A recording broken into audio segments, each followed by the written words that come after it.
네, 반갑습니다. 예.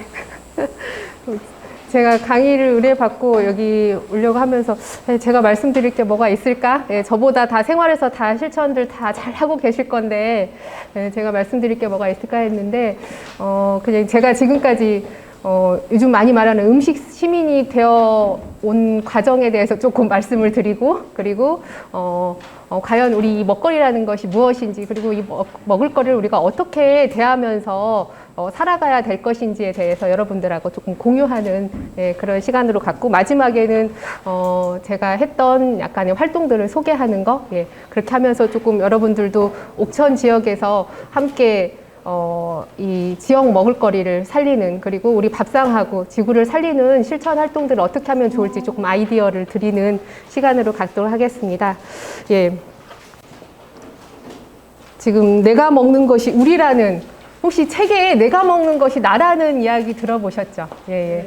허남영 님이 쓰신 책이 있었는데 저는 최근 여러분들도 아마 느끼고 계시겠지만 내가 먹는 것이 우리라는 생각으로 아마 확장된 생각들을 많이 하고 계실 거예요. 지금 현재 이렇게 우리가 겪고 있는 이런 현실을 보면 더욱더 이제 절감하고 있을 텐데요. 그거에 대해서 같이 한번 이야기 나눠보도록 하겠습니다. 네, 저는 먼저 여러분들하고 함께 물론 마스크를 쓰고 있긴 하지만 같이 입 맞춰서 이 글을 하나 읽어보고 싶어서 공유하려고 가지고 왔습니다. 예, 한번 다 보이시죠? 네. 예. 한번 같이 읽어보시겠습니다. 예, 자연이 더러워지면 우리 몸도 더러워지고 철없이 먹으면 철이 없어지고 제철 먹을거리를 먹으면 싱싱해지고 씨앗이 없는 걸 먹으면 사람 씨도 부실해지고 살아있는 씨를 먹으면 몸도 마음도 튼실해지고 먼 나라를 돌아온 걸 먹으면 제자리에 있지를 못하고 제 나라 제 땅에서 나온 걸 먹으면 제자리에 뿌리를 내리고 복잡하게 가공한 걸 먹으면 복잡해지고 단순하게 먹으면 집중하는 힘이 생기고 가려내고 먹으면 저 좋은 것만 찾게 되고 통째로 먹으면 있는 그대로 받아들이고 만들어 파는 걸 먹으면 돈을 쫓게 되고 손수 만들어 먹으면 사람을 사랑하고 혼자 먹으면 혼자가 되고 여럿이 나누어 먹으면 더불어 사니 먹는 게 바로 그 삶이다. 예. 장영란 님이라고 하는 이분이 아마 무주 쪽에 기초하신 걸로 알고 있는데 그분이 쓰신 글이에요. 여러분도 이 글을 읽으시면서 과연 먹을거리가 그런 거라고 생각이 드시나요? 예. 제가 주로 강의 특히 이제 먹을거리 관련해서 강의를 할 때는 이 글을 함께 같이 공유하면서 이 안에서 그런 것들을 같이 공감하는 시간을 좀 가져보고자 이런 글을 공유를 하고 있습니다. 네, 저는 저에 대해서 잠깐만 인사를 드리면 지금 사실은 여기 이 공간에 와서 계신 분들도 되게 제가 익숙하신 분들이 많거든요. 그 사이에 얼굴이 익숙한 분들이 많아서 제가 옥천에 자주 왔구나 하는 생각을 하는데 저는 사실은 학교에서는 식품공학을 전공했어요. 말하면 식품 가공을 전공을 했어요. 그랬는데 그러니까 그때는 뭘 했었냐면 제가 천연 약재 천연 나무라든지 풀이라든지 이런 거에서 어떻게 하면 우리 몸에 좋은 성분을 추출을 해서 골라내가지고 그거를 이제 식품이라든지 아니면 다시 말해서 첨가물도 쓰는 거죠. 어떻게 하면 보존기간을 저는 이제 항산화제라고 하는 를 개발을 했었는데 그러다가 제가 우연하게 결혼이라는 걸 하게 되고 생각지도 못하게 그리고 어떻게 하다가 큰애가 태어났을 때 6개월 정도 됐을 때 그러니까 막 이유식 시작하려고 하는 무렵에 제가 일본을 가게 됐어요.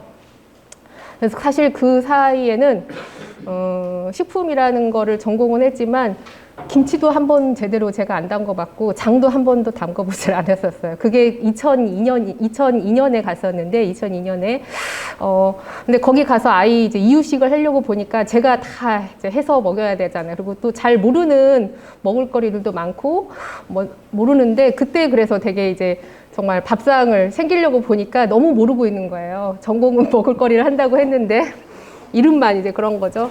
그래서 그때부터 이제 막 알아보고 물어물어 이렇게 저기를 했었고 그러다가 제가 2011년도에 저희 이제 오사카 쪽에서 생활을 했는데 2011년도에 후쿠시마 지진이 일어났어요. 그리고 나서 근데 제가 그 전해에 이 한살림 선언책을 어떻게 구해서 읽게 됐어요. 그래서 저는 이런 저기를 가지고 활동하는, 그러니까 공부하는, 그래서 저는 철학 모임 그런 공부단체인 줄 알고 있었는데 그 해 지진 나고 난 다음에 그 해 겨울에 이제 교토에서 포럼이 있어가지고 한살림 하는 사람들이 온다고 하는 거예요. 그래서 제가 그 사람들 너무 만나고 싶었어요. 그때 저 이제 그때 저는 지금 아이가 셋인데 막내가 그때 이제 유치원 다니고 있었거든요. 근데 거기는 2시만 되면 아이를 보내줘요. 그래서 만약에 연장을 6시까지 하려면 미리 그걸 이야기를 해야 돼. 남편 보고 이제 좀 쉬어서 휴가 내고, 오후 휴가 내고, 제가 밑에 쪽에 이제 가서 그분들을 만나러 갔었는데요. 그렇게 해서 이제 한살림하고 인연을 맺게 됐고, 그리고 나서 제가 이제 그 다음 해에, 생각지도 또 못하게 다시 또 귀국을 하게 됐어요. 계획이 없었던. 그러면서 이제 한살림을 알게 됐고, 한살림이 생활협동조합이라고 하는 것을 이제 그때 알았어요. 그래서 저는 이렇게 물건으로 이렇게 하는, 유통하고 이런 데인 줄은 사실은 몰랐었거든요. 근데 그때 그 후쿠시마 지진 겪었을 때, 방송을 통해서 접했던 거, 그리고 제가 매장에 가서 평상시에 이용하던 슈퍼에 가서 느꼈던 그 충격이 굉장히 컸었어요. 뭐였냐면, 갔는데 물하고 가스하고 쌀이 없는 거예요. 매장에. 제가 평상시에 보통 한 슈퍼가 아니고 보통 한 3-4개 정도의 슈퍼를 이용하거든요. 역 주변에 슈퍼들이 많이 발달되어 있는데 갔는데 물하고 쌀하고 가스가 없는 거예요. 여기 보니까 사람들이 자기들이 사는 것도 있지만 사재기라고 하는 거 있잖아요. 사는 것도 있지만 그쪽으로 간동 지역으로 이렇게 보내준, 오사카는 간사이 지역이라고 하거든요. 그쪽으로 이제 막 많이 보내준다는 거예요. 그래서 쌀을 사러 저는 이제 그때는, 지금은 좀 그래도 쌀을 이제 여유 있게 가지고 먹지만 그때는 10kg씩 사서 먹었었거든요. 근데 그걸 구하기가 힘든 거예요. 그래서 그런 경험 하나 하고, 그 다음에 텔레비전에서, TV에서 그 이제 센다이 쪽, 바로 후쿠시마 바로 아래쪽인데 그쪽도 많이 피해를 입었는데 가까워서 한 학생이 방송에 나왔는데 초등학교 한 5, 6학년, 고학년 정도 되는데 그 아이가 주먹밥하고 그 된장국을 받아서 이렇게 배급소에서 받아서 먹으면서 나오면서 인터뷰하는 것이 주먹밥하고 된장국이 이렇게 소중한 건지, 이렇게 중요한 건지 몰랐다는 말을 그 어린아이가 그 말을 하더라고요. 그래서 제가 그 화면을 보면서 내가 지금까지 알고 있었던 먹을거리에 대한 생각, 그리고 정말 그 재난 상황이 됐을 때 우리가 무엇도 얻어서 먹을 수 아무리 돈이 있어도 돈으로 먹을 걸 살 수가 없는 상황인 거예요. 일본 사람들은 특히나 본인들 집에 금고 놓고 돈을 막 쌓아놓는 사람들이 많대요. 그래서 후쿠시마 지진 났을 때도 돈이 막 금고가 엄청 떠다녔다고 그래요. 근데 그런 돈이 있어도 먹을 거를 사서 먹을 수 없는 상황이 돼버린 거예요. 그런 상황에 직면하니까 사람들이 더 이제 먹을거리에 대한 그 소중함을 더 간절히 느끼는 거죠. 근데 저는 물론 그 매장을 통해서나 화면을 통해서나 간접적으로 느낀 거였지만 그때 제가 받은 거는 이 먹을거리에 대한 개념이 굉장히 많이 바뀌었어요. 그 전까지는 어떻게 하면 뭐 좀 더 건강하게 먹을까? 어떻게 하면 더 좋은 것을 좀 싸게 해서 먹을까? 뭐 이런 거였고, 그 다음에 굉장히 풍요로웠기 때문에, 그렇지 않아요? 사실은 굉장히 풍요로운데, 그러지 못한 상황이 됐을 때 우리는 정말 우리의 뭐를 내가 내놓더라도 그걸 구할 수가 없는 상황이 될 수도 있겠다 하는 조금 약간 두려운 생각도 들었던 것 같아요. 그리고 나서 제가 지금 이제 올해로서 제가 12년 5월에 들어왔거든요. 그러니까 올해가 딱 10년이 되는 애예요, 제가. 그런데 그 사이에 사실은 한국에서 가기 전에는 학교에서 학생들한테 첨가물하고 유생학 강의를 많이 했었어요. 그랬는데 다녀와서는 제가 그쪽 강의보다는 실제 생활에서 나도 내 생활에서 변화를 일으키는 것, 그리고 같이 함께 공부하면서 변화를 일으키는 것이 훨씬 더 재밌고 그게 더 의미가 있다는 생각이 들어서 들어오고 나서는 그쪽에 보다는 이 식생활, 먹을거리 교육에 대해서 제가 좀 관심을 가지고 지금까지 활동을 하고 있습니다. 그러면서 사실은 어떻게 운이 좋게도 옥천하고 관계를 맺게 됐어요. 그 해, 첫 해에 제가 온 첫 생산지가 안남 배바우 공동체였고요. 그래서 그때 만났던 생산자분들, 그리고 그때 만났던 생산지분들하고 관계를 하면서 지금까지 활동을 하고 있습니다. 제가 여기 물음에 진지 잡수셨냐고 이렇게 써놨죠. 다들 진지 잡수시고 오셨죠? 진지라는 말은 사실은 식사의 높임말이잖아요. 그렇죠? 예. 근데 진지는 원래 한자는 없는 건데 제가 가만히 생각을 해봤어요. 예, 진짜 알고 먹고 있는지. 예, 우리가 풍요롭게 차려진 이 식탁을 그냥 배가 고프니까 아니면 풍부하게 차려져 있으니까 그냥 먹고 있는 건 아닌지. 먹는 것까지도 이렇게 고민을 하면서 요즘 고민할 것도 많은데 먹는 것까지도 고민하면서 먹어야 되나 하는 생각이 들기도 하지만 이 먹을거리에 대한 중요함 그리고 그것이 가지는 여러 가지 의미를 생각하면 정말 진지하게 먹어야 되겠다. 예, 그런 생각이 들어서 여러분들도 물론 맛있고 건강한 예, 그런 먹을거리를 선택해서 드시긴 하겠지만 앞으로는 그것에 대해서 진지하게 대하면 좋겠다는 생각에서 진지 잡수셨냐고 조금 먼저 물어보겠습니다. 예. 여러분들은 먹을거리에 대해서 어떻게 생각하세요? 먹을거리가 뭔 것 같으세요? 대표님 먹을거리가 뭘까요? 대표님이 생각하시는 사람 살아가는 힘. 사람 살아가는 힘 맞습니다. 그렇죠? 사람 살아가는 힘. 또 혹시 먹을거리를 사람 살아가는 힘 말고 또 뭐라고 생각하세요? 삶의 기쁨. 예, 삶의 기쁨 맞아요. 삶의 먹는 왜 특히 아이들은 더 그러잖아요. 그렇죠? 아이들은 먹는 게 다잖아요. 그렇죠? 그래서 저희도 아이들이 제일 학교 가면 사실은 공부하러 가는 거 아니잖아요. 저희 학교 가면 먹을 거 먹으러 가거든요. 급식 시간. 그게 가장 기다려지고 그런데 급식이 맛있으면 학교 생활이 너무 즐거워. 네, 그렇죠? 급식이 맛없으면 재미가 없어 학교가. 그래서 정말 급식이 가지고 있는 의미도 뭐 나중에 또 급식만 가지고도 여러 가지 이야기를 할 수 있는데 그것에 대한 의미라던가 아니면 정말 급식의 주체로서 그 아이들이 설 수 있도록 하는 것도 우리들이 또 만들어가야 될 거라고 생각을 하고요. 금방 말씀하신 것처럼 우리가 살아가는데 힘도 주고 다시 말해서 에너지도 주고 그렇죠? 그리고 이 먹을거리를 통해서 굉장히 풍요로워지고 그 다음에 즐거움을 주잖아요. 그렇죠? 항상 좋은 자리에 가면 먹을 것이 항상 오잖아요. 그렇죠?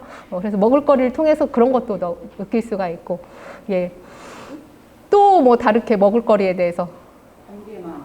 예, 관계망 맞아요. 먹을거리는 그렇죠. 먹을거리는 관계망을 예, 연결해주는 네, 그런 역할을 하죠. 그렇죠?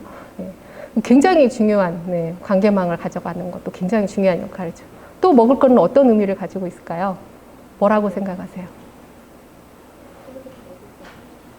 친구들한테는 희도의 자리가 네, 예, 예, 맞아요.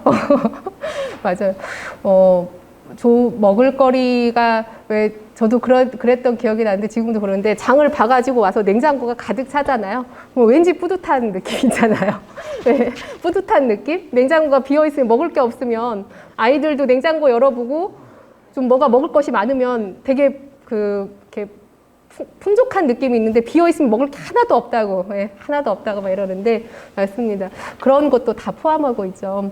그래서 먹을거리에 대한 의미는 지금 금방 말씀하신 것처럼 다양한 그런 의미들을 가지고 있죠. 먹는 방법은 또 어떤가요? 요즘 바뀐 예전하고 지금하고 현재 과거하고 현재하고 먹는 방법도 많이 바뀌었죠.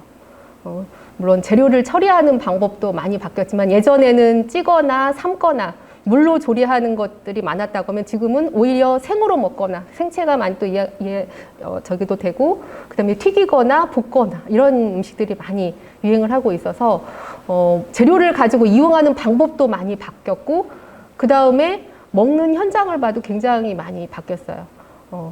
예전에는 저희 다 이제 그게 문화긴 한데 어른들 상 따로 있고, 예.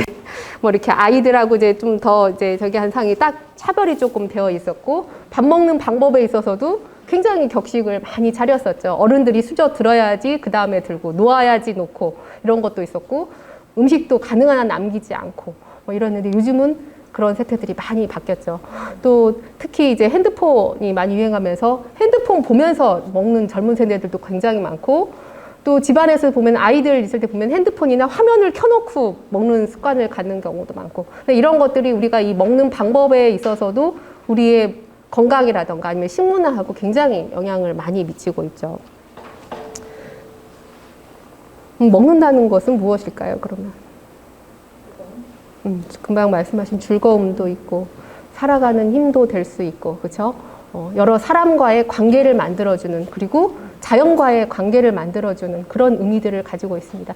앞으로 지금 제가 드린 이런 먹을거리, 먹는 방법, 그다음에 먹는다는 것 자체에 대해서 여러분들이 아마 지금 여기 옥천살림 아카데미 1기 과정을 하고 있는데 이런 것들에 대해서 굉장히 많이 생각을 하시면서 어떻게 관계 맺음하고 어떻게 이 먹을거리에서 즐겁게 가고 그다음에 이 먹을거리를 통해서 어떻게 나도 건강하고 이 지구도 건강한 먹을거리로 이어갈 것인가를 고민하게 되실 거라고 생각이 듭니다.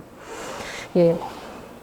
다 아시겠지만 여기 이제 먹을 식자가 써 있죠. 먹을 식자를 분해를 해보면 사람인의 좋을 양자가 써 있어요. 예. 먹는다는 것을 통해서 우리는 사람을 좋게 하는, 네, 그죠? 예. 그리고 이 밑에 나와 있는 것처럼 푸드라는 글자가 연결돼 있잖아요. 아까 말씀하신 것처럼 먹거리라는 먹을거리를 통해서 사람도 연결해주고 자연과 나를 연결해주는 그런 예, 기능을 가지고 있죠. 예, 여기 보면 이제 이철수님의 파나가 이철수님의 지금 이제 그림인데 예, 밥그릇 한 그릇 밥 한 그릇 안에 이 먹거리가 천지인을 다 포함하고 있다고 하는 그래서 밥에 대한 이치를 알면 밥이 생성되고 밥을 먹는 예, 것을 안다고 하면 우리가 살아가는 이 삶의 이치를 알 수 있다고 하는 그런 것들을 내포하는 것들이 있습니다. 그런데 사실 이 먹을 식자에도 되어 있지만 사람을 좋게 하는 것들이 요즘 아까 먹을거리 자체의 변화라던가 먹는 방법의 변화라던가 아니면 먹는다는 것을 자체를 귀찮게 생각하거나 아니면 별로 중요하지 않은 먹는다는 건 별로 중요한 게 아니에요. 오히려 다른 돈 벌거나 아니면은 다른 걸 하는 게 더 중요하기 때문에 먹는다는 것을 그렇게 중요시하지 않는 풍토로 바뀌면서 오히려 우리 좋게 하는 사람을 먹는 걸 통해서 좋게 하는 이 먹거리가 오히려 우리를 위협하게 하고 있어요. 그래서 들어보셔서 알겠지만 약식동원이라는 말이 있잖아요. 그렇죠? 먹는 것이 예, 우리 몸에 약이 되는 그건 같은 거라고 하는 말이 있는데 오히려 요즘은 이 먹거리가 우리를 위협하고 있습니다. 이건 조금 오래된 사진인데 지금 우리의 밥상이 예, 굉장히 뭐 육해공군 다 들어있잖아요, 그렇죠? 그런데 화려한데 상다리가 부러질 정도로 화려한데 이제 국적을 보면은 그렇죠? 국적을 보면 우리의 뭐 국인 예를 들면 이 된장국도 시금치 된장국도 이 안에 들어가 있는 된장은 중국산 콩으로 만든 된장이고, 예, 뭐 인도산 탈지 대두가 들어간 간장이고, 그리고 뭐 다슬기살도 들어가고 북한의 다슬기살도 들어가고 그래서 굉장히 잘 차려진 것 같지만 실제 이 국적을 보면은 여기에서 우리 것은 별로 없다는 것을 알 수가 있거든요. 예. 여기에 혹시 다 들어보셨을 거예요. OECD 주요 국가의 식량 자급률이 나와 있는데 우리나라가 어디에 속한다고 알고 계세요, 혹시? 제일 높은 거, 예, 제일 높은 거, 예, 제일 위에, 예. 이것도 사실 조금 몇 년 된 자료인데 25.3%의 식량 자급률을 보이고 있어요. 그런데 그 나머지 이제 100을 넘는 나라들, 100에 가까운 나라들은 어떤 나라들인지 한번 보실까요? 독일, 미국, 프랑스, 호주 이런 나라들이에요. 우리가 무역협정에 나갔을 때 결국은 반도체나 자동차를 팔기 위해서 우리의 쌀을 내놓고 다시 말해서 우리의 생명을 유지하고 우리에게 살아가는 힘이 되고 그 다음에 삶의 즐거움이 되고 그 다음에 관계를 맺어갈 수 있는 이 먹을거리를 내놓을 수밖에 없는 상황이 돼버리는 거예요. 그러면서 점점 우리의 식탁에 있어서 자급률은 점점 떨어지는 거죠. 여기 나오는 25.3%라면 우리가 먹고 있는 4분의 1밖에 우리의 먹거리가 아니고 나머지는 다 해외 먹거리라는 거죠. 수입산 먹거리라는 거죠. 그렇게 되면 지금도 얼마 전에 이제 우크라이나가 저희가 됐는데 소련에서 저기를 했는데 이제 그러면 기름값이 올라갈 거 아니에요. 석유값이. 그렇게 되면 이거를 수입해 오는데도 굉장히 경비가 많이 들 거고 다 아시겠지만 이거를 생산하는 경비가 더 들어갈 수밖에 없는 거죠. 그렇게 되면 우리가 먹고 싶은 거를 더 먹기가 힘들다는 상황인 거죠. 뭐 실제 북한에서는 뭐 60몇 프로, 70%가 가까이 된대요. 왜냐면 다른 나라에서 다 수입을 했기 때문에도 그렇지만 오히려 우리가 그런 수입을 할 수 없는 상황이 되면 우리는 북한보다 더 굶주리는 상황이 될 수도 있다는 거죠. 상당히 이 자급률을 보더라도 굉장히 우리한테는 위기감이 많이 느끼고 있죠. 좀 전에도 말씀드렸지만 과거 밥상 차림은 이렇게 고봉밥에 여러 가지 발효식품들을 중심으로 해서 이런 밥들이 밥상을 차려졌지만 지금 현재는 간단하게, 그죠? 시리얼이라던가 가족들 일어나 보면 아침에 보면 남편이 일어나서 혼자서 시리얼 꺼내서 우유 타서 먹고 가거나 아니면은 간단하게 선식 같은 거 먹고 가거나 이렇게 제대로 된 밥, 사실은 식탁 차림은 아니고 이렇게 간단하게, 그리고 요즘 뭐 저탄고지라고 해가지고 지방하고 단백질을 많이 섭취를 하고 탄수화물을 줄이는 뭐 이런 식생활도 하고 있어서 점점 식탁이 예전에 이 먹는 방법들이 이제 이렇게 많이 바뀌게 된 거죠. 그러면서 사실은 우리의 이제 건강도 많이 위협하고 있는 거죠. 이 자료는 그나마 쌀은 우리가 자급률이 그래도 괜찮다, 100%가 넘는다 하는 자료가 있는데 최근에는 지금 2020년도 자료를 보면은 그나마 쌀도 이제 100%가 안 되는 현재 상황이고, 그 다음에 우리나라의 쌀 재고 형량도 작년 9월 말 자료를 보면요, 2017년도에 가장 이제 많이 높았었던 그 양에 비하면 굉장히 많이 감소를 한 거죠. 그래서 쌀 재고량도 굉장히 많이 줄었고, 실제 물론 다른 물가에 비하면 쌀의 가격이 많이 오르지는 않았지만, 그래서 쌀 가격이 이제 점점 오를 수밖에 없는 이제 상황이 되고, 우리는 그런다고 해서 밥을 안 먹을 수는 없는 거잖아요. 그렇죠? 밥을 지금까지 쌀 중심의 우리는 문화였기 때문에, 근데 지금 현재 이렇게 재고율도 많이 떨어져 있는 상황입니다. 작년 9월 말 자료를 보면은요. 네. 조금 전에 말씀드린 것처럼 먹을거리는 이렇게 에너지하고 에너지를 많이 소비하면서 먹을거리가 생산되고 있는 상황이에요. 근데 에너지를 소비하다 보면은 거기에서 뭐가 많이 나오죠? 보통 CO2라고, 이산화탄소라고 하는 것이 많이 방출이 되죠. 그러면 그것이 결국은 이제 온실가스의 주범인 물질이 되는데, 결국은 우리가 어떤 먹을거리를 선택하냐에 따라서 지금 현재 우리가 겪고 있는 기후 위기의 현상을 막고 있을 수밖에 없는 거죠. 근데 이렇게 우리가 물론 우리 하나하나가 노력한다고 해서 이게 크게 변하지는 않을 거라고 생각하는데, 우리가 그런다고 해서 살 수 있는 건 없거든. 우리가 물을 갑자기 바꾸고 공기를 갑자기 바꾸고 뭐 지하에서 에너지를 뽑아내고 그럴 수는 없는 거잖아, 바로 쉽게. 근데 우리가 할 수 있는 한 가지를 생각한다면 우리가 밥상에 대한 것들을 이제 고민을 해야 된다는 거죠.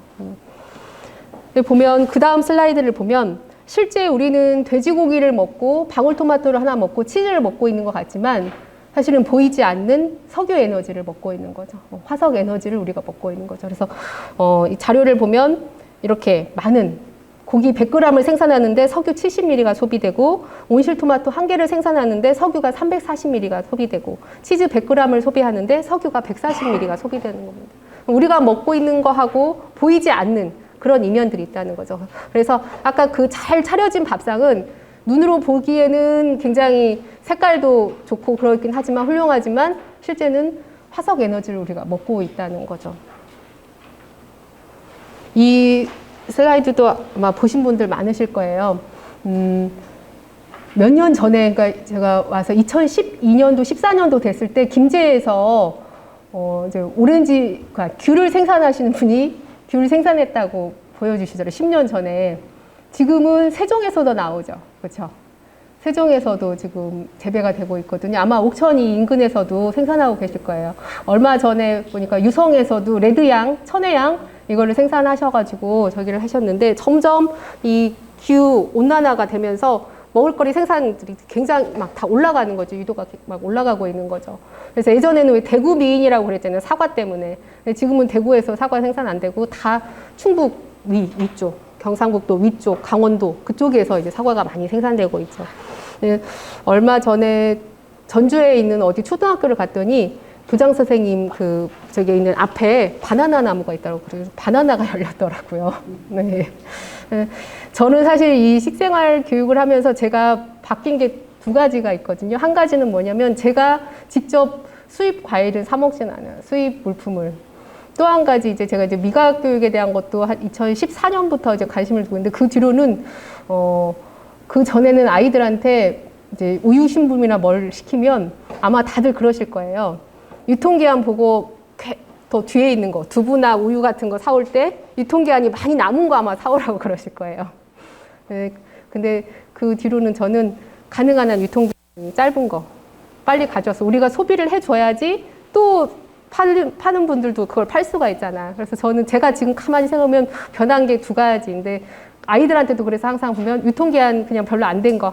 왜냐면 우리는 사와서 바로 우유 마시면 되고 두부 요리해서 먹으면 되잖아요. 파는 사람의 입장을 생각하면 그리고 그 물건의 입장을 생각을 하면 우리가 그거를 빨리 소비해 주는 것이 나은 거거든요. 그런데 아마 여러분들도 생활에서 나름 이 기후위기 관련해서 그리고 먹을거리를 어떻게 대하는가에 따라서 나름대로 노하우가 있으실 거예요. 그런 것들도 이 과정을 마치시고 난 다음에 우리는 이런 것들을 하기 위해서 내 밥상에서 어떤 것들을 실천하고 있는지 이렇게 이야기를 나누시면서 공유를 하면 더 좋을 거라는 생각이 듭니다. 네, 이것도 그 전에 나왔던 아까도 말씀드린 것처럼 결국은 무역 협상 테이블에 가서는 우리의 여기 써 있지만 경제 발전을 갉아먹는 아니 그게 아니고 경쟁력이 없어서 어쩔 수 없고 그래 하지만 버리겠다라고 짧게 말해라 하면서 만평에 이렇게 나와 있는 그림이 있어서 항상 우리는 우리의 정말 생각으로는 우리가 살아가는 힘이고 우리한테 즐거움을 주는 먹거리인데도 항상 이것을 내놓고 다른 것들을 우리는 협상을 할 수밖에 없는 상황인 거죠. 왜냐하면 자금률이 낮기 때문에. 그러면서 더 자금률이 점점 낮아지고 있는 거죠. 이 자료는 제가 이제 몇 년 전에 이것도 받은 건데요. 실제 아이들이 이렇게 먹는 방법이라든지 먹을거리에 먹는다는 것을 어른들이 생각하는 관점이 바뀌면서, 실제 도시 아이들하고 농촌 아이들하고의 건강 상태를 비교한 거예요. 요즘 이제 비만도 질병이라고 많이 하는데, 실제 농촌에 있는 아이들이 더 자연에서 많이 뛰어놀고 건강한 먹을거리를 많이 접할 거라고 생각을 하시잖아요. 근데 이거는 몇 년 된 그 도표로 나와 있는 자료이기도 하지만 지금 최근 자료를 봐도 농촌 아이들이 도시 아이들보다 더 비만율이 높아요. 그래서 생활습관병에 걸릴 확률이 더 높은 그런 수치를 가지고 있습니다. 그건 왜 그럴까요? 아이들의 그 먹는다는 거 그 자체에 대한 생각을 어른들이 그냥 아이들한테 맡겨버린 거예요. 쉽게 편하게 먹을 수 있도록. 그래서 이렇게 면소재지 가면 패스트푸드 집이 많잖아요. 이제 롯데리아나 뭐 이런 집들 많잖아요. 아이들이 주로 때우는 것이 그쪽에 가서 굉장히 많이 때운다고 그래요. 그러면서 오히려 비만도가 도시 아이들보다 농촌에 있는 아이들이 굉장히 더 높다고 그래요. 이것도 상당히 문제점인 거죠. 사실은 이 건강이 어렸을 때 건강이 성인까지도 이어지는 거고, 그래서 이제 성인병이라는 이름이 없어지고 이제 생활습관병이라는 이름으로 바뀌었잖아요. 그 말을 하는 것이. 근데 그 건강에, 그러니까 식습관에 대한 것들이 어렸을 때 안 좋은 쪽으로 이제 형성이 돼버린다는 거죠. 그러면 오히려 이제 그런 걸로 인해서 의료비가 이제 많이 상승이 되겠죠. 그래서 이런 데이터도 한번 보여드립니다. 그래서 이 먹을거리 이동이 환경에 미치는 영향을 보면 저희 지금 지역에서 먹었던 이런 먹을거리들이 다국적 기업인 그리고 세계의 먹을거리로 체계로 바뀌게 되면서 이동거리나 이동 시간이나 그리고 에너지 사용량이 당연히 증가가 되겠죠. 그렇게 되면서 온실가스의 이제 배출량이 이제 굉장히 증가가 되겠죠. 또한 이렇게 먹을거리 체계가 지역 먹을 체계에서 세계 먹을거리 체계로 가면서 패스트푸드나 가공식품 그러면서 이제 식품 첨가물의 사용량이 굉장히 많이 증가가 되는 거죠. 그에 따라서 생활습관병이나 이제 의료비 상승으로 이어질 수 있는 거죠. 실은 우리나라가 2009년도에 식생활교육 지원법을 만들었거든요. 근데 국가적으로는 이거를 우리나라뿐만 아니고 사실은 이제 그 외의 나라들에서 먼저 시작을 했는데 일본은 식육법이라든지 아니면은 유럽 쪽에서는 미각교육이라는 이름으로 이걸 시작을 했는데 그 이유가 큰 이유가 뭐냐면 의료비에 국가적으로는 의료비의 상승이에요. 그게 국가 경제에 미치는 영향이 굉장히 크기 때문에 국민들의 먹을거리, 식습관에 대한 교육을 하지 않으면 안 되겠다. 그리고 그걸 해야 되겠다는 걸 통해서 지금 하고 있고 진행이 되고 있고요. 다만 조금 물론 이게 계속 발전은 있겠지만 염려스러운 건 우리나라는 식생활교육 지원법이거든요. 지원법이어서 농림축산식품부에서 그걸 관여하고 있어요. 농림축산식품부, 그러니까 장관이 그걸 관여를 하고 있는데 다른 나라 같은 경우는 총리가 관할을 하고 있어요.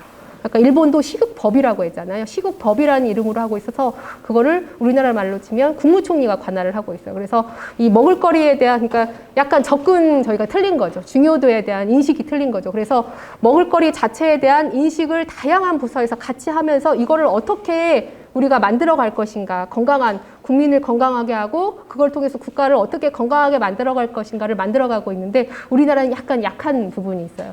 그래서 각 부가 다 따로따로. 그래서 아마 지금 주무관님도 와 계시지만 부서별로 굉장히 정책들은 많이 가지고 있지만 그것들이 통합적으로 잘 운영되기가 참 어려운 그런 상황인 것 같습니다. 또 하나는 이렇게 그런 지역 먹거리가 점차 이렇게 그 작은 소규모의 그런 것들이 아니고 점점 대규모화되고 있고 그렇게 생산하는 곳으로 이렇게 변해가면서 독점화나 유통 단계가 굉장히 이제 복잡해지고 있는 거죠. 그러면서 관계나 신뢰의 저하 그리고 이런 소규모 농업인이나 농촌 지역의 공동체 그리고 농업 기반을 약화시키고 있는 거죠. 예. 그러면 지금까지도 이렇게 말씀드린 것처럼 우리가 이런 지역 먹거리가 지금 이 밥상이 세계적인 먹을거리로 가면서 겉으로 보기에는 호화스러워졌지만 이런 것들을 우리가 어떻게 다시 되돌리는 우리가 소비자가 노력을 할 것인가를 생각을 하면 결국은 우리를 살리는 먹을거리는 가까운 먹을거리고 친환경 먹을거리가 돼야 된다는 거죠. 그래야지만 우리가 우리 먹거리의 주권을 지킬 수가 있고 우리 밥 제대로 생겨 뇌가 건강하고 가족이 건강하고 그리고 이 지구가 건강할 수 있는 그런 밥상이 이제 될 수가 있다는 거죠. 그래서 지금 많이 이야기하고 있는 것이 가까운 먹을거리 로컬 푸드 운동입니다. 물론 용어는 뭐 여러 가지 이야기를 막 하고 있죠. 뭐 지산지소 일본에서는 그런 말도 하고 뭐 신토불이라는 이야기도 있고 그런데 지금 이제 가까운 먹을거리 운동으로 이렇게 이야기해 보겠습니다. 그래서 가까운 먹을거리 운동이라는 건 먹을거리의 이동 거리가 짧을수록 그리고 에너지 소비와 CO2의 배출을 감소시키는 방향으로 그래서 지구 온난화를 막고 밥상과 환경을 지키고 농촌 경제를 살리는 그런 운동으로 우리가 가까운 먹을거리를 해야 된다고 하는 이야기를 하고 있습니다. 아까 센차장님께서 최승희 센차장님께서 재미있는 강의가 있으니까 말씀하셨는데 별로 재밌진 않으시죠? 예. 한 번씩 저기랄까 이 가까운 먹을거리 로컬 푸드의 좋은 점 다 알고 계시잖아요. 건강에서는 뭐가 좋을까요? 건강 면에서 로컬 푸드 이용하시면서 되게 신선하고 그렇죠. 안전한 먹거리 맞아요. 신선하고 안전한 먹거리 그렇죠. 저희 사실 작년에 이거는 또 여담인데 작년 5월, 6월이었나? 그때 이제 한살림은 물류가 중앙물류예요. 그래서 안성에 물류센터가 크게 있어요. 그래서 예를 들면 청주에서 난 물품이 안성 물류로 다시 올라갔다가 그 다음에 다시 또 청주로 내려오는. 예, 예. 그런데 그때 안성 물류 작년에 코로나 환자가 발생해서 물류센터에서 그래가지고 스톱이 됐어요, 다. 그래가지고 근데 그 물품을 그러니까 안성 물류로 보낼 수가 없잖아요. 그래가지고 생산자분들이 그걸 싣고 서울이랑 경기도로 직접 가셨어요. 그날 바로 해서 바로. 그래서 서울에 있는 소비자들이 하루 안 묵은 거잖아요. 하룻밤 안 잔 거잖아요. 물론 한살림도 저기를 받으면 바로 그 전날 작업을 해서 이제 새벽에 물류 도착해서 뭐 이렇게 보낸다고는 하지만 그래가지고 서울에 있는 소비자들이 너무 신선한 채소를 저기를 접한 거예요. 그래가지고 그때 그 경험을 하면서 우리 바로 정말 직거래인 거죠. 직배송 해가지고 할 수 있는 좀 저기를 마련해야겠다 하는 그리고 그런 틀을 빨리 마련해야 되겠다 하는 이야기들을 하고 있거든요. 예, 그래서 가까운 먹을거리의 좋은 점은 신선하고 안전한 먹거리.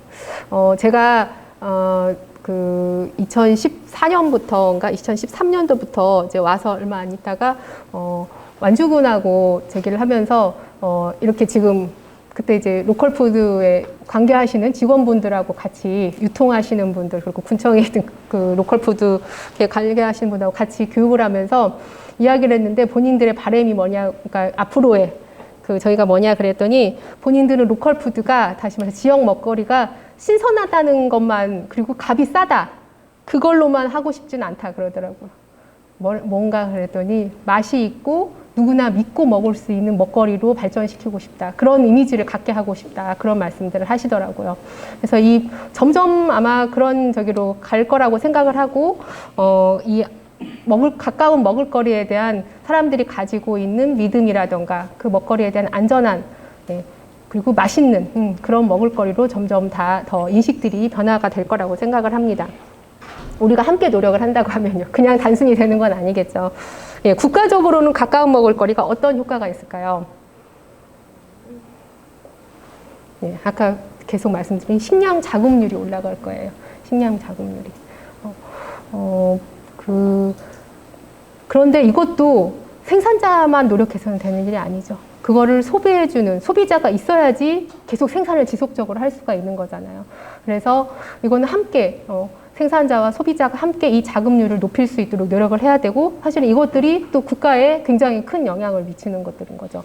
그래서 우리가 아쉬운 소리 안 하면서 우리 먹거리를 지킬 수 있는, 사실은 미국은 100%가 넘는, 다시 말해서 농민들의 정말 대량으로 생산되는 농산물을 팔기 위해서 다른 나라에서 자동차나 반도체를 들여오는 거거든요.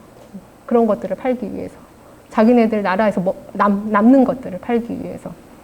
우리나라도 어느 정도의, 지금 이재명 정부에서 60%를 막 이야기를 하더라고요.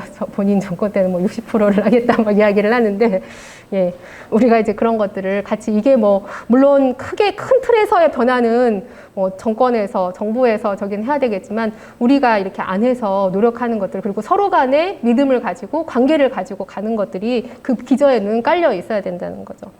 예, 지역사회는 농촌 지역의 활성화.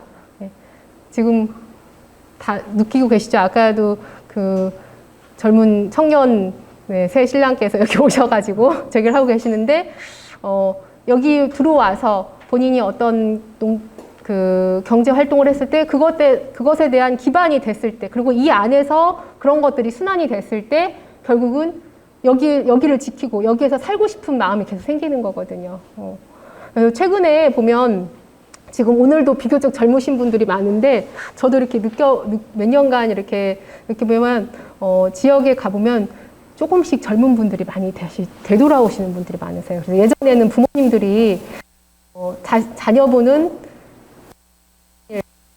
됐고, 그러시고, 힘든 일, 그리고 자녀분들도 그렇게 보이는데, 요즘은 또 부모님들이 저기를 하고 계시면 자녀분들이 나가셨다가 다시 들어오는 경우도 굉장히 많은 것 같아요. 예를 들면 아마 옥천도 조만간에 그렇게 저희가 될 것 같은데, 완주 같은 경우에도 예전에는 가공 교육을 하면 연세 있으신 분들이 많았어요. 그런데 최근에는 귀농 귀촌하신 분들이 굉장히 많고, 특히 자녀분들이 많으세요. 그래서 어르신들은 사실은 생산하기도 힘든데 가공까지 하기에는 되게 힘이 붙이시잖아요. 근데 자녀분들이 오히려 들여오셔가지고 부모님들은 생산에 주력하시고, 자녀분들이 가공이라던가 아니면 여러 가지 기술적인 거 있잖아요. 홍보라던가 이런 것들에 주력을 해서 같이 하시는 분들도 좀 많이 증가하고 있는 거를 제가 이렇게 몇 년째 다니면서 이렇게 좀 느끼고 있거든요. 네, 그러면서 조금 더 젊어지는, 도시도 점점 이제 고령화되어 가고 있는데, 우리나라가 점점 이제 인구가 점점 이제 고령화되어 가고 있긴 하지만, 그런 것들이 조금 농촌이 좀 활기가 되면 좋겠다는 생각이 듭니다. 그리고 환경 쪽으로는 지구 온난화를 방지할 수 있는, 그래서 환경을 보존할 수 있는 그런 효과를 가져갈 수 있겠죠. 그래서 이런 가까운 먹을거리, 로컬 푸드의 저기를 보면 농민 장터라던가 직거래라던가 꾸러미, 가꾸기 이런 것들을 통해서 얘기를 하고 있죠. 제가 사실 지금 이제 올해 하면 3년째인데 2020년부터 제가 안남에 텃밭을 내어주셔가지고 거기서 지금 주말 텃밭을 하고 있는데요. 사실은 거기 이제 정기 모임을 이제 각자 자기가 알아서 저긴 하고 정기 모임을 한 달에 한 번씩을 했는데, 거기에서 한 달 날짜를 배바우 장터 쓰는 날로 모임 약속을 했는데 그때부터 코로나가 터져가지고 지금까지 한 번도 장터 쓴 거를 경험을 못했어요. 거기 장터 쓰면 거기에서 같이 같이 사 먹기도 하고 거기에 계시는 생산자분들도 만나고 그런 재미로 사실은 하려고 시작을 했었는데 그래도 너무 잘 저기를 돌봐주고 계셔가지고 저희가 자주 못 올 때 돌봐주고 계셔서 그러기도 하고 마침 또 코로나 덕분에 주마다 어디 갈 데가 없잖아요. 그래서 토요일 아니면 일요일 날 항상 안남 텃밭에 와가지고 예, 시간을 보내고 있습니다. 그래서 이렇게 같이 그 먹을거리를 그냥 단순히 먹을거리만 나누는 게 아니고 생산자가 아까도 말씀하신 것처럼 이 관계를 만들어가고 연결을 만들어가려면 자주 더 만나고 그렇죠? 그러면서 서로 얼굴도 알게 되고 사정도 듣게 되는 거거든요. 그러면 내가 그 먹을거리를 접했을 때 어떤 느낌으로 그리고 어떠한 감사함으로 이 먹을거리를 소비자 입장에서는 예, 가져가야 될 것인지를 예, 생각을 할 수가 있을 것 같습니다. 그래서 뭐 이런 직거래라든지 꾸러미라든지 텃밭 가꾸기를 통해서 생산자하고 소비자가 함께 만나는 그래서 우리를 만들어가는 그런 과정이라고 생각이 듭니다. 예. 이게 미래의 식탁이 과연 이렇게 될까요, 여러분? 재미없겠죠. 아까 먹는 것에 희노애락이 다 들어있다고 말씀하셨고 먹는 거는 삶의 즐거움이라고 했는데 이게 96년도에 그 뉴턴이라고 하는 과학 잡지에 나와 있는 미래의 식탁에 대해서 이렇게 나온 거예요. 제가 그래서 그걸 캡처를 해놨었는데 요즘 특히 이제 젊은 사람들은 영양소를 굉장히 많이 또 몸 챙기는 사람들은 물론 아무거나 막 먹는 그냥 그 먹방 따라서 하는 사람들도 있지만 영양소를 굉장히 챙기시는 분도 많대요. 그러면 과연 이렇게 뭐 음료도 저런 영양소가 많이 뭐 철분이라든지 클로로폴이라든지 아니면 뭐 엽록소라든지 카로티노이라든지 이런 영양소들이 많이 풍부해진 이런 식탁을 우리가 상상을 할 수가 있을까요? 먹는 것 자체가 귀찮고, 뭐 해먹는 것이 귀찮고, 그래서 영양소로만 이렇게 우리가 취하는 이런 밥상이 될 것인지 아마 저를 포함해서 여기 계신 분들은 밥상의 의미를 그렇게 생각하고 있지는 않으실 거라고 생각이 들어요. 그래서 저도 이제 그 어머니들하고 특히 만날 때는 학부모들 교육할 때는 그렇게 말씀드려요. 아이들한테 미래 아이들한테 추억의 밥상, 엄마의 밥상은 어떤 이미지로 다가올 것인지 그거는 우리 엄마들이 책임이다. 그래서 만약에 다 가지고 계시겠지만 최소한 엄마의 요리하면은 3가지 정도는 꼽을 수 있는 나중에 커서 우리 엄마의 요리는 우리 집은 뭐가 우리 엄마의 대표적인 음식이었어 하고 아이들이 추억을 좀 가질 수 있게 우리가 좀 노력을 해보자 막 이런 이야기를 했거든요. 그랬는데 우리 식탁이 이렇게 되지는 않겠죠, 설마? 예? 보기에는 어떨지는 모르겠지만 예, 재미없을 것 같아요. 살아가는 좀 재미가 너무 없을 것 같아요. 예. 예. 근데 실제 저도 몇 년 전에 같이 외부에서 식사를 하는데 순두부찌개인가를 먹었는데 먹고 나서 저 이제 4명이 먹는데 3분이 가방 안에서 뭘 주섬주섬 꺼내시더라고요. 봤더니 식사를 통해서 부족한 거 있잖아요. 그거를 영양제로 이렇게 꺼내가지고 이렇게 드시더라고요. 그래서 저는 되게 그때 또 조금 깜짝 놀랐었어요. 식탁에서 부족한 부분을 물론 챙겨서 드시는 것도 있지만, 그 기능성 식품? 네, 그런 걸 통해서 영양을 보충하고 계시는 분도 계시더라고요. 예. 여러분 아마 이 다음 시간, 제가 보니까 그 다음 시간에 푸드 플랜에 대한 이야기를 좀 나누실 거라고 생각이 들고, 그런데 푸드 플랜이라는 것은 결국 어떤, 체계? 아니면 어떤 시스템 그런 건 아니거든요. 우리 여기 뜰방에도 저희가 아마 써 있을 거예요.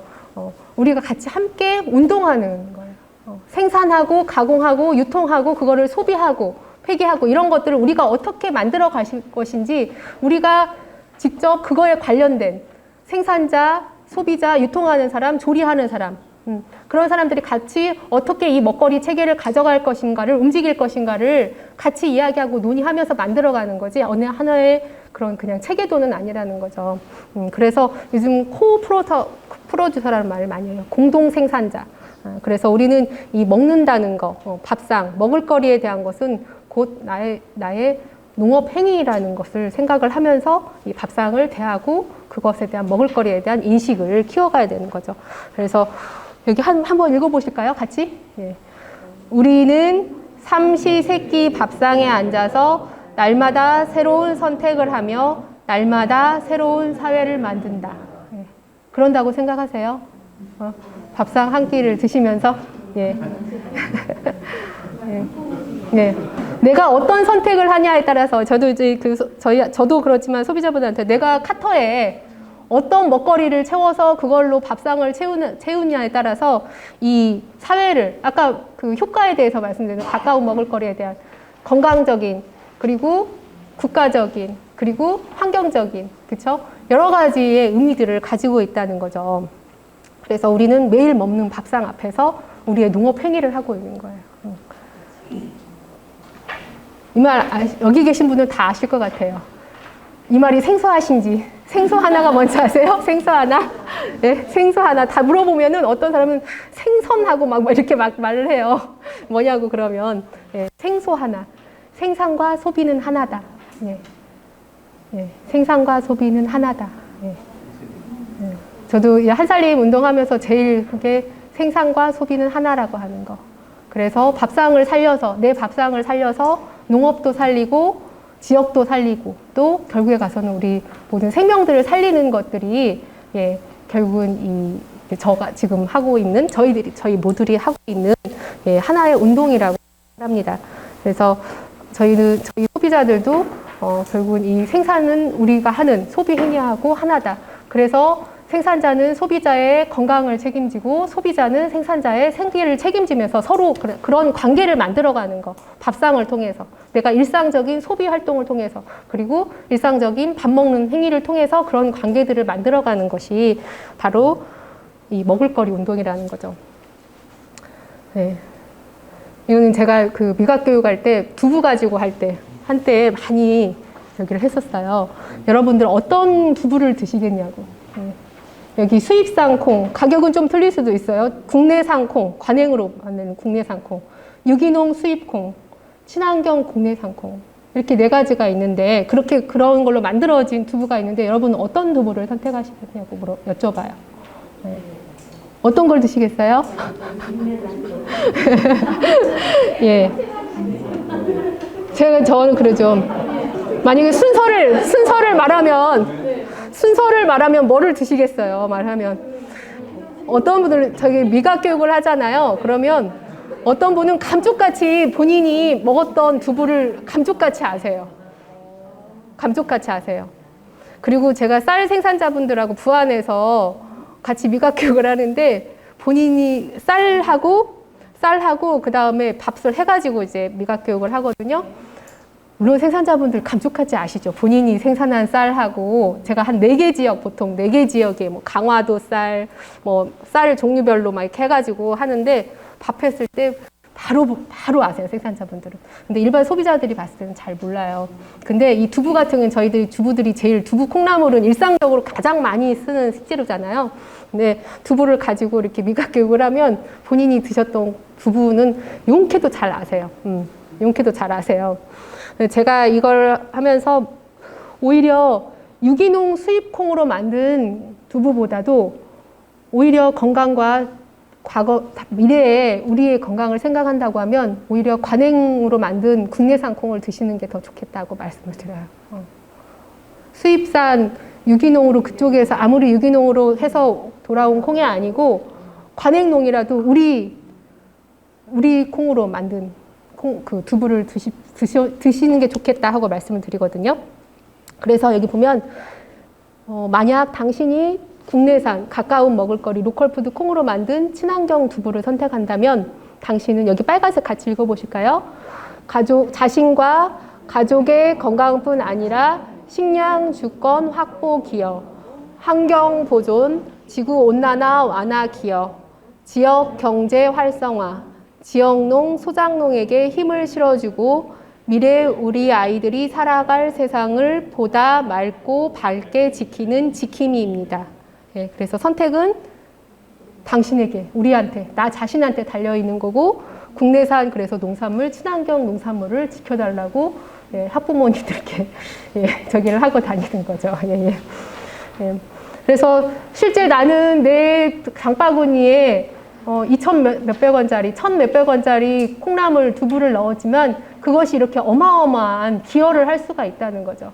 그래서 내 밥상을 채울 때 다시 한번 생각하고, 진지하게 생각하고 밥상을 차렸으면 같이 서로 그렇게 했으면 좋겠다고 말씀을 드립니다. 이거는 조안나 메이시라는 환경운동가가 말한 말인데요.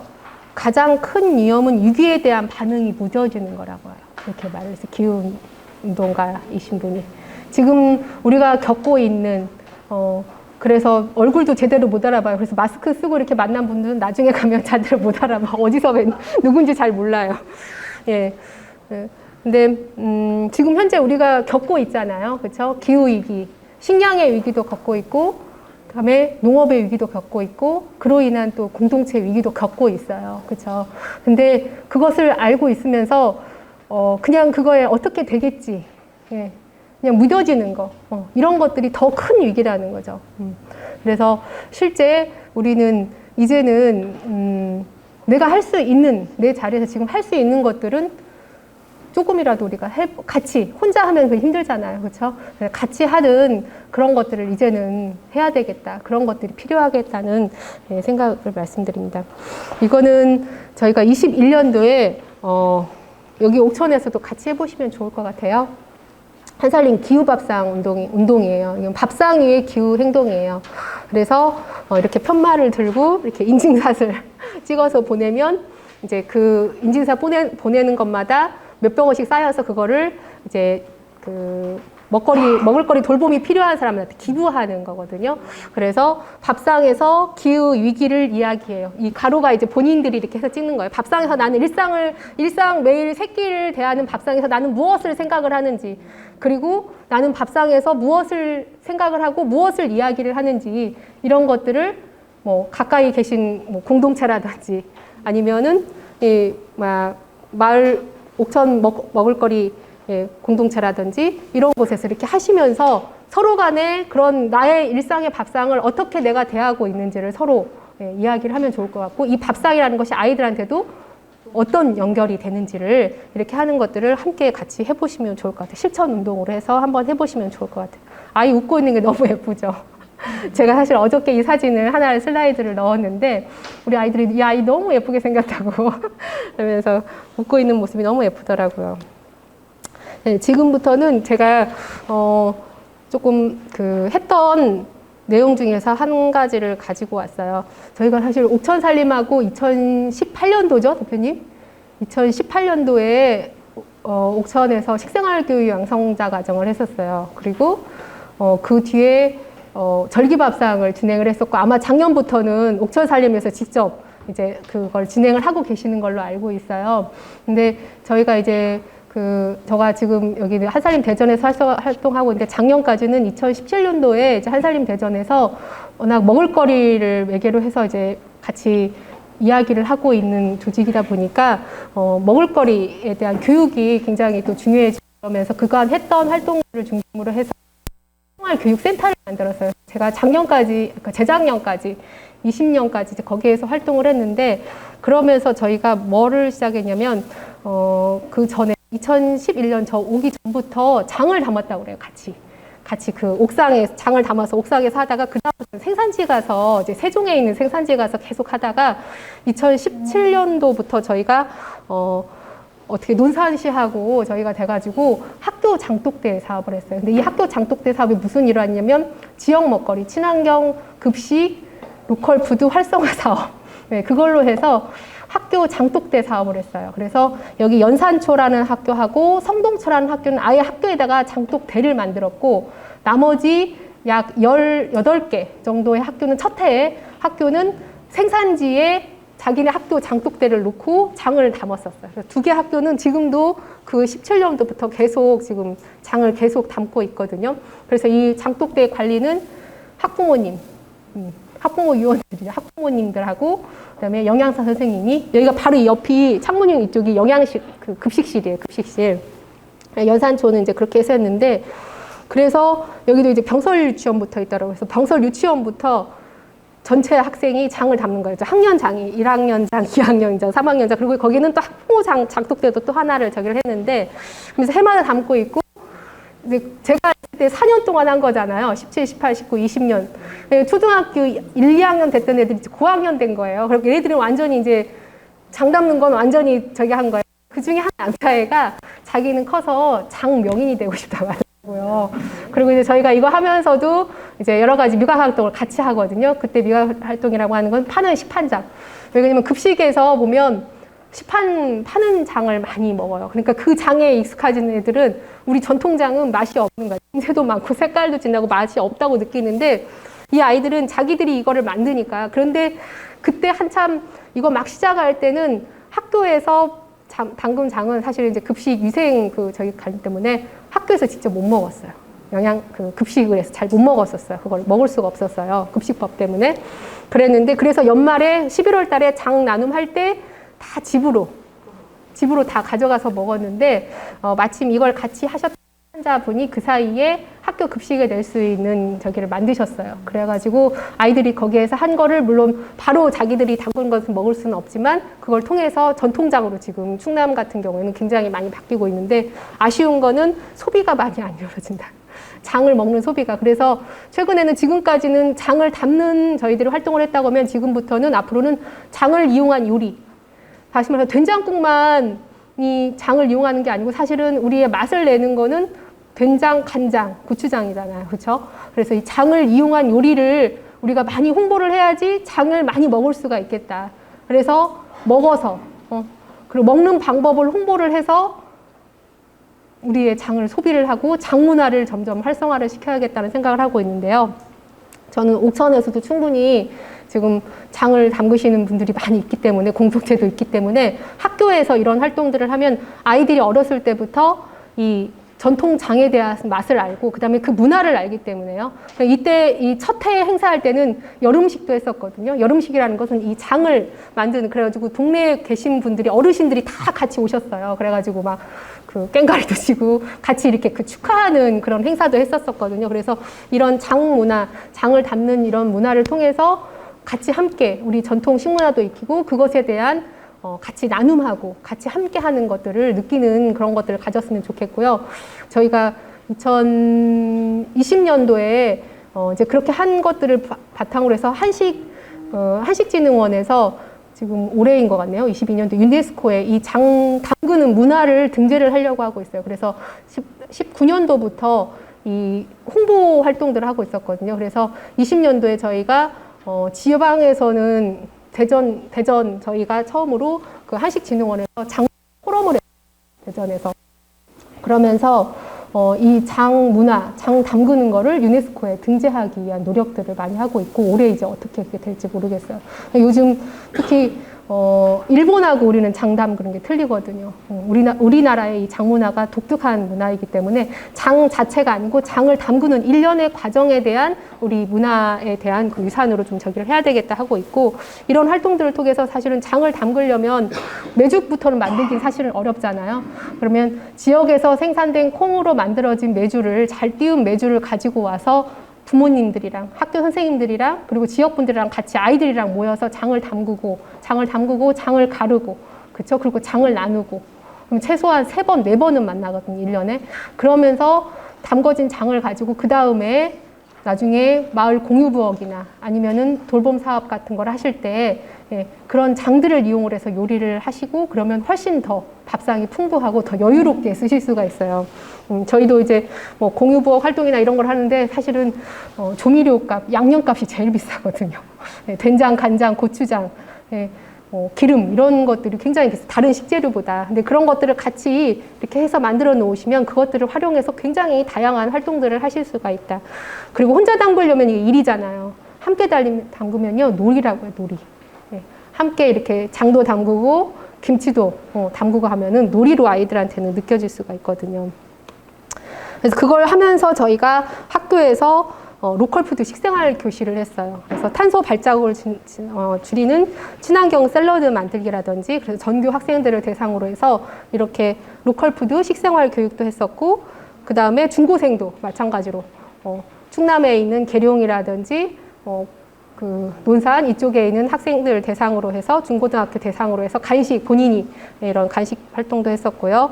그 다음에 이렇게 지구온난화를 막아주는 지역 농산물 이용해서 이런 활동도 하고요. 이거는 저학년들 대상으로 이런 것도 했었고요. 그리고 학부모님들 대상으로 해서 넌지에모에 대한 거 하고, 그 다음에 그걸 이용해서 두부 카나페 만드는 거, 이런 활동들도 했었습니다. 이것은 생산지에 직접 방문해가지고 학교 급식에 나오는 그 샐러드, 채소 있잖아요. 그래서 쌈채소 하는데 하고, 양송이 수확하는데 같이 가가지고 생산자분들하고 이제 이야기 듣고, 그리고 거기에서 이렇게 로컬 푸드 이용한 요리 활동도 이렇게 같이 했었습니다. 그래서 결국은 이런 전통 우리 지역에서 나는 먹거리에 대해서 알고, 그 다음에 그 먹거리를 소비하는 것에 대한 의미를 어렸을 때부터 아이들이 알고, 그런다고 하면 이런 먹거리들의 소비를 통해서 지역 생산성을 높이고, 그 다음에 경제적인 안정, 그리고 지속적인 생산 기반을 다지는 그런 시간이다. 밥을 먹는다는 것이 그런 시간이라는 것을 알 수 있는 그런 사업들을 좀 진행을 했었습니다.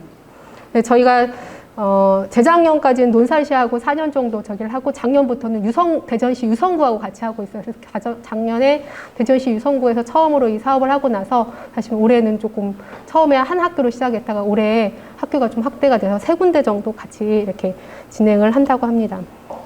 그래서 이 먹을거리를 둘러싼 우리들 각자의 생산자, 그 다음에 저희 소비자들, 그리고 유통하시는 분들, 그리고 조리인 영양사가 먹거리를 둘러싸서 좀 이러한 생각들을 가지고, 그래서 생산자분들은 생명을 키우는 소중히 여기고 자연과의 교류나 순환을 의식하고 품질이나 맛, 안전에 대한 자부심이나 자긍심을 가질 수 있도록, 이거는 이제 소비자가 그거를 해줘야겠죠. 지지를 하고 응원을 해야 되겠죠. 힘을 가지실 수 있도록. 그리고 소비자는 먹거리에 대한 본질, 먹을거리에 대한 본질에 대한 이해, 그리고 음식의 맛과 향에 대한 감각의식을 키우는 방향으로 저희가 노력을 해야 되겠고요. 그 다음에 또 특히나 중개인이나 유통하시는 분들은 생산자의 정성과 노고를 생각하고 보존이나 관리 상태, 공급 물품에 대한 마음가짐이 굉장히 중요하겠죠. 생산자분들이 본인이 애써서 힘들게 생산한 포도가 소비자한테 제대로 전달되지 않았을 때, 그리고 푸대접 받고 있을 때 거기에서 느끼는 저기는 굉장히 크시잖아요. 되게 안타깝기도 하고, 그렇게 을 가지시게 하면 저희가 안 되기 때문에, 특히 저희 소비자도 그리고 유통하시는 분들도 그 취급하실 때 그런 부분들을 항상 저기를 하고 취급을 해주시면 좋겠다는 생각이 들고, 그 다음에 조리사 영양사도 마찬가지로 그것이 그 먹을거리에 대한 본질에 대한 좀 이해를 통해 가지고 그냥 눈에 보기 좋고 강한 맛을 내는 것이 아니고, 그것에 대한 맞는 요리법들을 연구해서 어떻게 하면 얘가 더 돋보일 수 있을까, 얘가 가지고 있는 특성을 어떻게 살릴 수 있을 것인가, 그런 연구들을 하는 것이 필요하다고 보입니다. 예, 그래서 조금 이제 정리를 해보면요.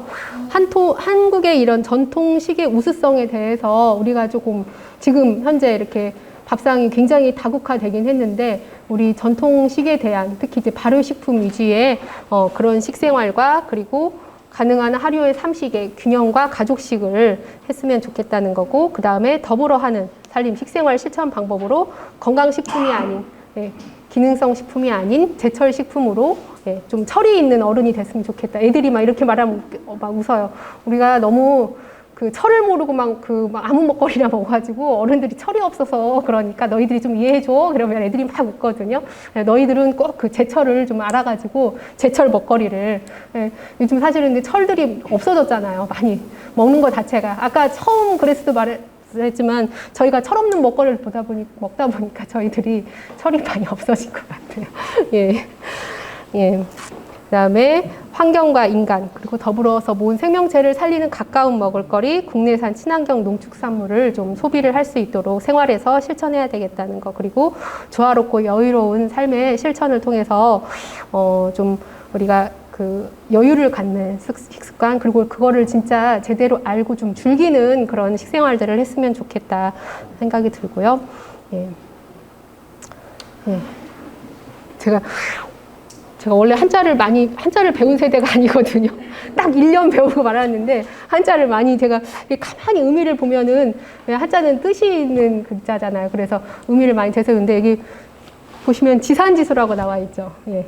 저는 지자를 알지자로 바꿨어요. 그래서 물론 지역에서 생산되고 지역에서 그거를 소비하고, 예, 그래서 순환되게 하는, 예, 그런데 우리는 조금 이제는 여기 계신 분들은 아마 그 정도는 다 하고 계실 거라고 생각이 들거든요. 예, 가능한 한, 물론 전체, 아까 우리 식량 자국률이 우리 가까이서 난 것만 다 소비하기 어려운 상황일 수도 있어요. 근데 가능한 한 지역에서, 내가 살고 있는 지역에서 가까운 먹을거리를 고르는, 예, 그런 습관도 갖지만 좀 생산의 현장도 조금 알고, 그 다음에 그걸 좀 느끼는, 우리가 그것까지 직접 생산까지는 아니더라도 우리 소비자들은 생산을 알고 좀 아는 소비를 했으면 좋겠다 하는 입장에서 제가 좀 지자를 바꿔서, 예, 좀 말씀드렸습니다. 예. 그래서 우리 다 지금 한 해 되면 기도하잖아요. 온 가족 건강하고 행복하게 살기를. 그렇죠? 예. 참단 행복은 여기 있는 것처럼 다들 그렇게 느끼고 계실 거예요. 예. 돈이 아니고 생명을, 예, 생각해서, 그리고 경쟁이 아니고 협동을 통해서, 그리고 욕망, 욕심이 아니고 우리의 필요에 의한 것들을 우리가 취하면서 그 국민에서 살면 좋겠다는 생각이 들고, 녹색혁명의 이 녹색이라는 건 녹색 성장을 이루려고는 했지만 실은 그건 아니었던 거죠. 그래서 진정 그 지속 가능한 녹색은, 녹색 성장이라고 하는 건 참된 농사와 먹을거리에 있고, 예, 이제 아마 다음에 뵈면은 대통령이 바뀌고 난 다음에 여러분을 뵐 것 같은데, 예, 먹을거리의 선택은 정치적인 투표이다. 예, 그래서, 예, 좀 저기를 잘 했으면 좋겠다는 생각이 들고, 가능한 한 우리 이 농업, 농민, 농촌에 대한 중요성이나 먹을거리에 대한 그래도 조금이라도 인식을 가지고 있는 분이, 예, 좀 앞으로 이끌어 나갔으면 좋겠다 하는 바람을 해봅니다. 그래서 여기는 아마 같이 이거 마치시고 난 다음에도 분명히 이렇게 관심이 있으신 분야일 것 같아요. 그래서 제가 여기 자료 만들면서 참고했던 책이고, 그 다음에 앞으로 같이 이 옥천살림 아카데미 통해서 같이 또 공부 모임 하실 때 이런 책들을 참고해서 같이 공부하시면 좋겠다 해가지고, 예, 넣어드렸습니다. 예, 여기까지 경청해 주셔서 감사드리고요. 혹시 질문 있으시면 해주시기 바랍니다.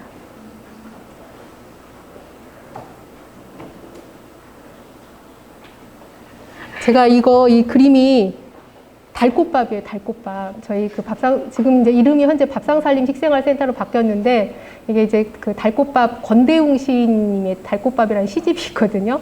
근데 제가 이걸 첫 해 시작할 때 16년도 말에 이 시집을 받게 됐는데, 이 그림이 너무 예쁜 거예요, 달꽃밥이. 근데 그 시인이 가지고 있는 이 달꽃밥에 대한 이미지가 뭐냐면, 이제 굉장히 어렵게 사신 분인데, 서울에서 사시면서, 이제 못 먹을 때, 달을 봤는데 거기에서 어머니가 생각이 나고, 어머니가 옛날에 챙겨줬던 그 어머니가 해주신 엄마의 밥상이 생각이 나서, 이분은 이제 이 전시회도 하시거든요. 달꽃밥 전시회도. 그래서 카렌다도 이렇게 마음의 숲이라는 출판사에 대표를 하고 계시는데, 그래서 보면 20살적 시집 와서 우리 엄마가 처음으로 지은 꽃밥, 고운 손으로 밥알 하나하나 어루만진 그 마음씨 너무 예뻐서 초저녁 하늘에 뜬 초승달, 이 한 그릇을 빌려간 우리 엄마 달꽃밥. 예, 그래서 제가 이 달꽃밥이라고 하는 이름하고 저희 센터에 가면 칠판에 그려놨거든요, 크게. 그래서 이걸 좀 빌리는 거를 허락을 받아가지고 저희가 지금 쓰고 있습니다. 그래서 현재 좀 먹을거리 나눔도 달꽃밥 나눔으로 해가지고 같이 이렇게 1년간 같이 했던 활동에서 조금 여유분이 생기면 그거를 조금 나눔을 하고 있습니다. 그래서 제가 이걸 마지막에 넣었어요, 이 사진을. 예. 혹시 질문 있으시거나 예. 예.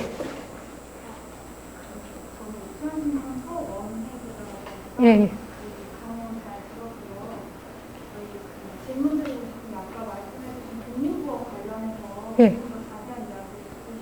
예. 예.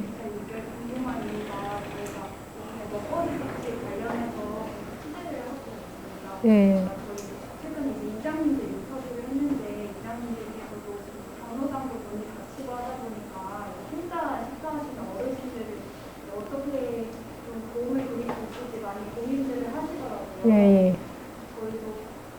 많이 고민이 되는 게, 이게 사실 처음에 이 로컬푸드를 이제 밥상으로 들고 온다면 사실 그 비용을 어떻게 할 건지, 가에서 누가 요리를 할 건지 굉장히 많은 문제가 하나씩 해결을 하셔야 되더라고요. 예. 공유법 관련해서 조금 더 이야기를 해주시면. 예. 저도 저도 지금 많이 활성화는 안 됐지만 일단은 마을에 계신 분들이 꼭 한 분이 정해지는 것이 아니고 그거는 말 그대로 공유거든요. 그래서 이거에 뜻을 가지시고 계신 조리를 하실 수 있는 분들이 만약에 세네 명 분들이 만약에 마음다고 하면 그분들이 같이 주가 돼서 하시고 나머지 이제 가끔 시간 되시는 분이 도와주시면 되고 그 다음에 이 유통에 대한 여기 옥천살림이 있잖아요. 옥천살림이 저기를 해주시고 그 다음에 생산지에 가까운 생산지에 사실은 인형 농산물이나 B급 농산물이 많이 있을 거예요. 분명히. 그런 농산물들을 활용을 해가지고 거기에서 공유부엌을 통해서 만들어 가시면 될 것 같고요. 그 다음에 지금 사실은 생산지에 가도 예전에는 새참이나 점심을 다 이렇게 시골에서 이렇게 직접 준비를 하셨잖아요. 지금은 그러시지 않으시잖아요. 근데 이제 이런 공유부엌을 통해 가지고 그런 것도 할 수 있다고 하면 이제 그런 것들이 약간은 수입원이 될 수가 있겠죠. 그 다음에 그 가까이 계시는 어르신들 이제 경로당에서도 물론 해서 드실 그 체력이나 이런 것이 하실 수 있으면 좋고 그러지 못할 경우에는 공유부엌에서 그걸 해가지고 일정 그분들한테 그것들을 이렇게 드릴 수 있는 것들을 만들어가면 될 것 같고요. 자세하라기보다는 저도 지금 하고 있는 상황에서, 왜냐면 저도 사실은 대전에 공유 공간을 하나 지금 같이 저기를 해서 만들었거든요.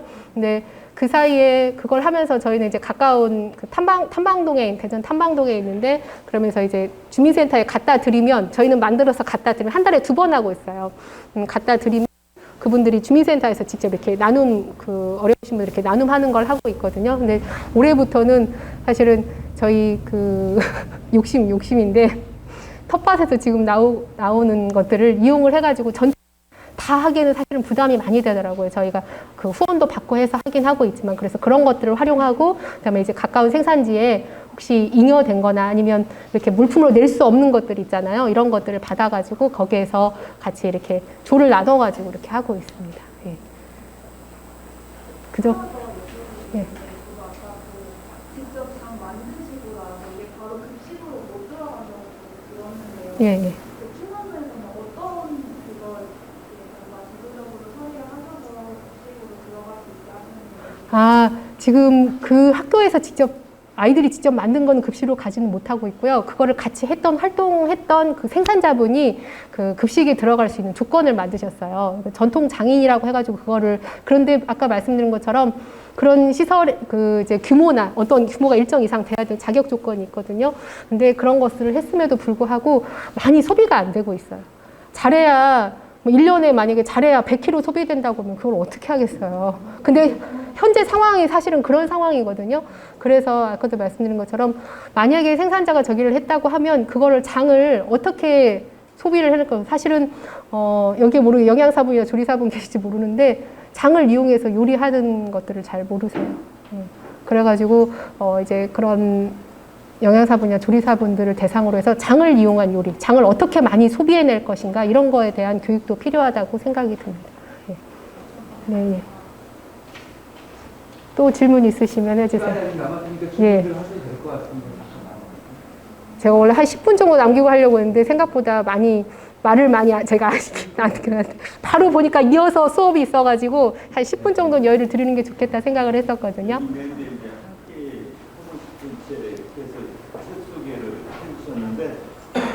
읽은 책 중에 나한테 마음을 울렸다 좀 해봤으면 좋겠다는 추천할 수 있는 책이 있으면 책 내용까지 여기 안에 있는 것들이요? 여기 일곱 권 책에서 저는 사실 기후위기 관련해서 여러분들은 밥상에서 어떤 실천들을 하고 계시는지 모르겠어요. 저는 최근에 저는 원래 식성이 우리 지금 좀 등진이지만 원래 고기를 별로 잘 안 좋아하는, 그러니까 전 이상하게 생선 비린내는 잘 못 맡거든요. 그러니까 생선을 되게 좋아하고 육식은 잘 못했었어요. 그러니까 그 고기 냄새를 민감하게 반응을 해가지고 제가 19년도부터 채식을 하고 있어요. 주위에 좀 민폐도 끼치고 있지만 근데 보니까 오히려 받아들이시 많더라고요. 사실 집에 있는 사람도 저기도 다른 사람들 굉장히 까탈스럽게 왜 그러냐 막 그러고 아이들도 같이 즐겁게 먹는 밥상인데 엄마만 빠지면 저기나 그러긴 하는데 제가 채식에 대한 이제 저의 행동의 하나인 거죠. 저도 좀 성격이 저를 많이 표현하는 성격이 못 되거든요. 근데 이걸 하고 나서부터 좀 당당해졌어요. 왜 그러냐면 그렇게 커밍아웃을 해서 나 채식하는 사람이 하고 말을 할 수가 있어서 좀 당당한 그런 것도 생기고, 전 여기에 있는 책 중에서 육식의 종말이라던가 아니면 존 로빈스의 음식혁명이라든가 이런 거 책 등을 통해서 이제 육식에 대한 것들을 많이 조금 저기를 했고, 그다음에 제레미 리피킨의 여러 책들을 통해서 먹을 거리에 대한 이게 그냥 내 몸에 좋은 거, 그리고 이게 어떤 기능성을 가진 것을 넘어서 굉장히 다양한 의미를 가지고 있다고 하는, 그리고 이제 김선미님의 살림의 밥상을 통해서도 굉장히 이 밥 한 그릇이 이런 의미를 가지고 있구나, 그런 것들을 많이 저기를 했던 것 같아요. 그리고 이제 김은근님의 생명공학 소비시대 알 권리, 선택할 권리는 GMO에 대한 이야기예요. 그래서 이 책도 보시면 이게 조금 나온 지는 조금 됐지만 GMO에 대한 아직은 우리가 학계에서도 그렇고 증명되지 않았다고는 하지만, 그렇지만 그러니까 그게 안전하지 않다 그런 걸 떠나서 이 GMO 먹거리에 대한 우리가 어떤 시각으로 바라봐야 될 것인지, 그것에 미치는 환경적인 영향이라든지 관계의 영향이라든지 이런 것들을 생각하면서 우리가 왜 non-GMO 운동을 해야 되는지에 대한 것들을 조금 깨울 수 있는 그런 책이라고 생각을 하고, 또 송기호 변호사님의 식품법 혁명도 사실은 저도 식품이라고 하는 것을 이제 공부를 했다고는 하지만 굉장히 여기 계신 분들도 좀 식품 허가라던가 아니면 식품 위생이라던가 이런 것들이 비교적 잘 정리가 되어 있지 않아요, 지금도. 근데 이제 그런 일면들을 좀 느낄 수 있는 식품법 혁명은 그런 책들이고요. 제가 살림의 밥상에서 안남이 나왔던 걸로 기억하는데, 배바우 공동체가 나왔던 걸로 기억을 하는데, 그래서 한번 읽어보시면, 그리고 이제 김종덕님의 로컬푸드, 슬로푸드 협회 회장이신 그분의 책도 보면 처음에 이제 로컬푸드에 대한 것들, 그리고 우리가 왜 이 로컬푸드를 소비해야 되는지, 어떤 의미를 가지고 있는지에 대해서 전반적으로 이렇게 나와 있는 책들이어서 이 책도 여러분들이 읽어보시면 제가 강의에서 말씀드린 것 이상의 그런 것들을 느끼실 수 있을 것 같다고 생각이 듭니다. 보시고. 혹시 또 질문 있으신가요? 그러면은